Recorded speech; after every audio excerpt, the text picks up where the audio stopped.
ফেসবুকের মধ্যে কতগুলি গুরুত্বপূর্ণ সেটিংস রয়েছে যেগুলি হয়তো আপনাদের বেশিরভাগই আপনারা যারা ফেসবুক ব্যবহার করেন তারা কিন্তু জানেন না।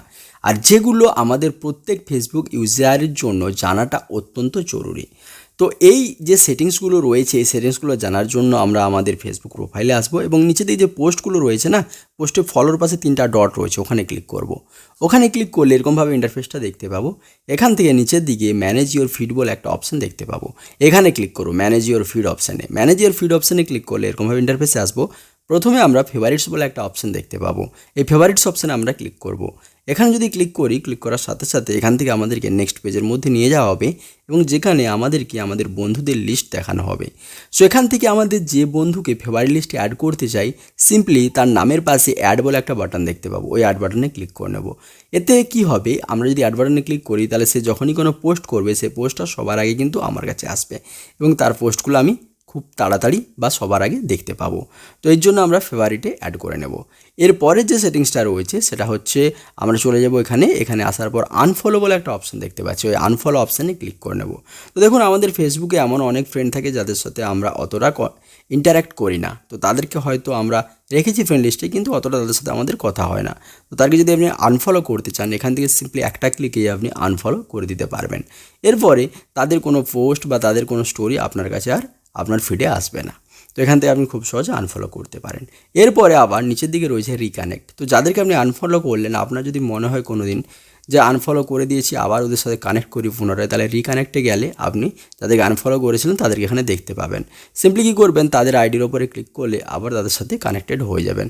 এর ফলে তাদের আবার ফিডে তাদের যে স্টোরি, তাদের যে পোস্ট সবগুলো আপনি দেখতে পাবেন। এরপরে চলে যাব রিডিউস অপশানে। রিডিউস অপশানে গেলে এখান থেকে প্রথমে দেখতে পাবো লো কোয়ালিটি কন্টেন্ট। সো এখানে ক্লিক করলে লো কোয়ালিটি কন্টেন্টে এখানে রিডিউস ডিফল্টে আমাদের সেট করা থাকবে, নিচের দিকে রিডিউস মোর বলে অপশান পাবো। ওটাতে ক্লিক করলে লো কোয়ালিটি কন্টেন্ট আমাদের ফিডে আর কখনোই কোনো দিনই আসবে না। এরপরে আমরা তারপর একটা দেখতে পাবো যে নিচের দিকে এই যে এটা দেখতে পাচ্ছেন যে হচ্ছে আনঅরিজিনাল এবং তার সাথে সাথে প্রবলেম্যাটিক শেয়ার। সো এখানে যদি আমরা যাই, আনঅরিজিনাল যে সমস্ত কন্টেন্ট যেগুলো অরিজিনাল কন্টেন্ট নয় সেগুলো যদি আপনি না দেখতে চান তাহলে কিন্তু আপনি এটাকেও রিডিউস করে দিতে পারেন। এরপরে আমরা আমাদের যে নেক্সট সেটিংস, সেটার জন্য সেটিংস অপশানে যাব। সেটিংস অপশানে ক্লিক করার পর এখান থেকে আমরা নেক্সট ইন্টারফেসে চলে যাব, যেখানে আমরা নিচের দিকে একটু সুইপ করে যাব। নিচের দিকে সুইপ করে গেলে এখানে মিডিয়া বলে একটা অপশান আমরা দেখতে পাবো। মিডিয়া অপশানে যাওয়ার পর আমাদের কী করতে হবে, দেখুন মিডিয়াতে ক্লিক করলাম। এখানে প্রথমে আমরা দেখতে পাবো ডেটা সেভার।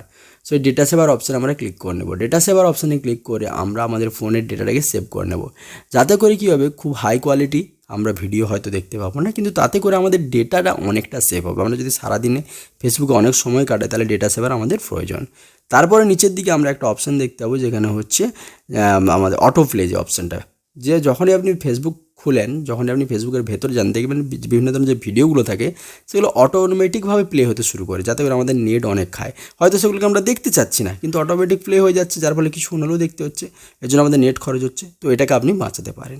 তাহলে এই যে অপশানগুলো বললাম বা এই যে সেটিংসগুলো বললাম, এগুলো কিন্তু ফেসবুকের প্রত্যেকটা ইউজারের জানাটা অত্যন্ত জরুরি। তো ভিডিওটি আপনাদের কেমন লাগলো অবশ্যই কমেন্ট বক্সে কমেন্ট করে জানাবেন, লাইক করবেন আর চ্যানেলটিকে সাবস্ক্রাইব করে নেবেন।